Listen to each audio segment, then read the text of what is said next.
गुरु भक्ति योग। मन के साथ कभी मुठभेड़ मत करो। एकाग्रता के लिए जल्द प्रयासों का उपयोग मत करो। सब स्नायु और नस नाड़ियों को शिथिल करो। मस्तिष्क को ढीला छोड़ दो। धीरे धीरे अपने गुरु मंत्र का उच्चारण करो। खदबदाते हुए मन को स्वस्थ करो। विचारों को शांत करो। यदि मन में अहम के सब संकल्प हों तो गुरु से दीक्षा लेने के बाद आत्मा का ध्यान करके एवं वेद का सच्चा रहस्य जानकर मन को विभिन्न दुखों से वापस खींच सकते हो और उस सुखदायक आत्मा में पुनः स्थापित कर सकते हो। कुछ वर्ष तक अपने गुरु की प्रत्यक्ष निगरानी में और उनके सीधे एवं निकट के संपर्क में रहो। आप धीरे और नियमित प्रगति कर सकेंगे। चंचल मन एक साधना से दूसरी साधना की ओर, एक गुरु से दूसरे गुरु की ओर, भक्ति योग से वेदांत की ओर एवं ऋषिकेश से वृंदावन की ओर कूदता है। साधना के लिए यह अत्यंत हानि करता है। एक ही गुरु से एक ही स्थान में लगे रहो।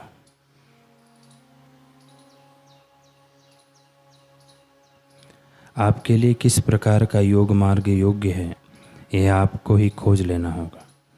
आप अगर यह नहीं कर सकते तो जिन्होंने आत्म साक्षात्कार किया हो ऐसे गुरु या आचार्य की सलाह आपको लेनी चाहिए। वे आपके मन की प्रकृति जानकर आपको उचित योग की पद्धति बताएंगे।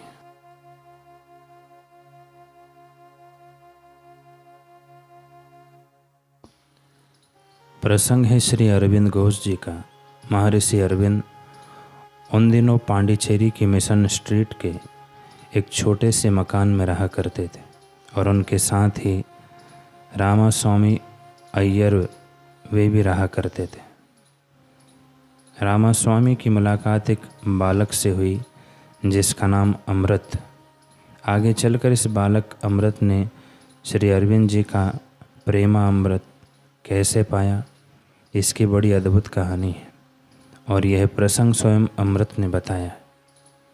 अमृत कहते हैं कि हर संध्या रामास्वामी मुझे समुद्र किनारे चहलकदमी करते हुए मिलते थे।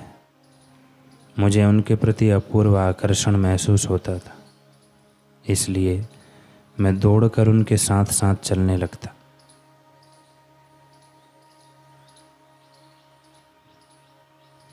मेरा मन बालवत प्रश्नों से भरा हुआ रहता था।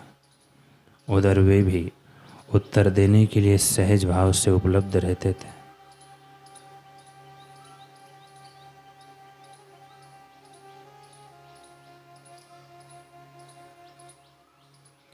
इस तरह मेरा मेलजोल रामास्वामी से बढ़ता चला गया। जैसे चींटी एक ही पथ से गुजर गुजर कर पथरीली सतह पर निशान छोड़ देती है, वैसे ही मैं भी रामास्वामी के दिल में अपनी पहचान बनाता जा रहा था। इसका फल यह हुआ कि उन्होंने मुझे अपने मिशन स्ट्रीट वाले घर में रोज़ाना शाम 4 बजे आने की अनुमति दे दी। आपको बता दूं, यह अनुमति बड़ी दुर्लभ थी।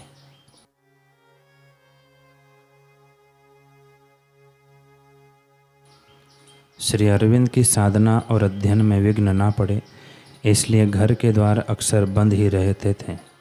परंतु मैं सौभाग्यशाली सिद्ध हुआ।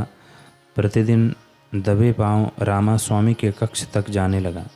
4 से 5 बजे तक लगभग 1 घंटा हम अलग अलग विषयों पर चर्चा करते थे।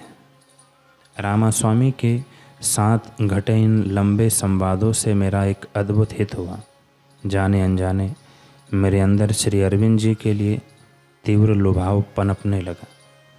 उन्हें देखने की, उनसे मिलने की एक भोली सी कशिश मन में जाग गई। मैंने रामास्वामी से कई बार आग्रह किया कि स्वामी, क्या मैं श्री अरविंद जी से भेंट कर सकता हूँ। मेरा आग्रह रामास्वामी तक तो पहुँचता, परंतु उसका मुझे हमेशा ना में ही उत्तर मिलता। आगे चलकर मेरी चेतना में यह रहस्य खुला कि श्री अरविंद जैसे योगी गुरु तक बाहर से आग्रह पहुंचाना मायने नहीं रखता, बस दिल की गहराई से हुक उठाने की देर होती है। फिर मिलन का स्थान और समय वे स्वयं तय करते हैं। शायद मेरी भी पहली हुक उन तक पहुंच गई थी। एक दिन मैं रामा स्वामी के कक्ष से सटे बाहरी आंगन में खड़ा था। स्वामी से कुछ बातें कर रहा था। तभी मकान के दाहिने भाग में थोड़ी हलचल हुई। 20-25 कदमों की दूरी पर जो हॉल का द्वार था, वहाँ मुझे धवल वस्त्रों में एक विभूति दिखाई दी।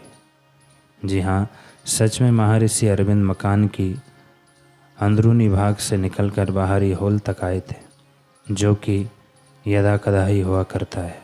मेरे सामने यह पहली बार घटा था। इन नेत्रों के लिए यह प्रथम दर्शन थे। मुझे क्या हुआ उस पल पता नहीं।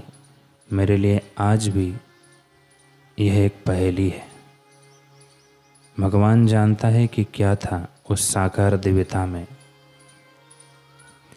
मेरे नेत्र बरबस बरसने लगे, बरसते गए, भीगते गए। अंदर से जोरदार रुलाई फूटी। हालांकि मन में कोई विशेष भाव नहीं उठा। बुद्धि कोई महान और महिमावान विचार नहीं गुथ पाई। बस सामने वाले दृश्य की स्थूलता को ताकती रही। पर जाने इन नेत्रों को क्या हुआ था।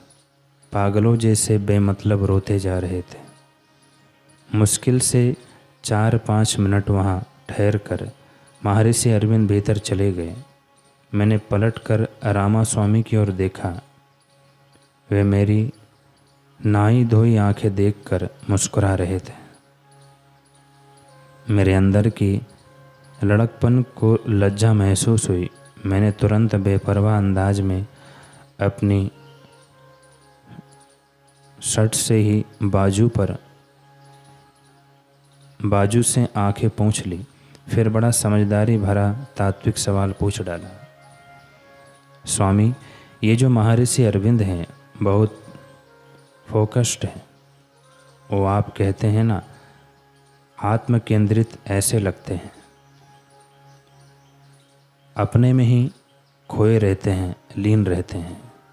रामा स्वामी का उत्तर था, हाँ, आत्म केंद्रित तो होंगे ही योगी जो हैं, पर आसपास या दूर शायद ही कुछ ऐसा है जो उनकी दृष्टि से बच जाए।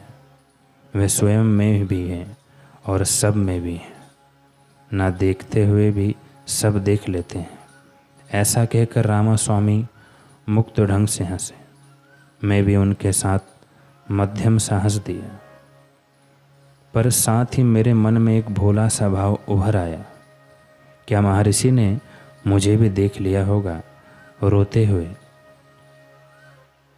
मुझ अमृत को जान गए होंगे। इस पहली झलक के साथ ही जैसे डिवाइन रोमांस शुरू हो गया। मैं भी श्री अरविंद की एक झलक पाने के लिए बेगाना रामा स्वामी से मिलने जाता, यानी एक भी दिन चूकता नहीं था। उनसे अब रोज मिलने जाने लगा ताकि एक झलक श्री अरविंद की फिर से मिल जाए। बहाने बनाकर ज़्यादा से ज़्यादा समय बाहर आंगन में खड़ा रहता। बात रामा स्वामी से करता, परंतु मेरी आंखों के कोर मकान के दाहिने भाग पर पहरा देते रहते, इसी आस में कि श्री अरविंद बाहर की ओर कब आएं। मैं इंतज़ार करता कि महर्षि बाहर की ओर चले आएं।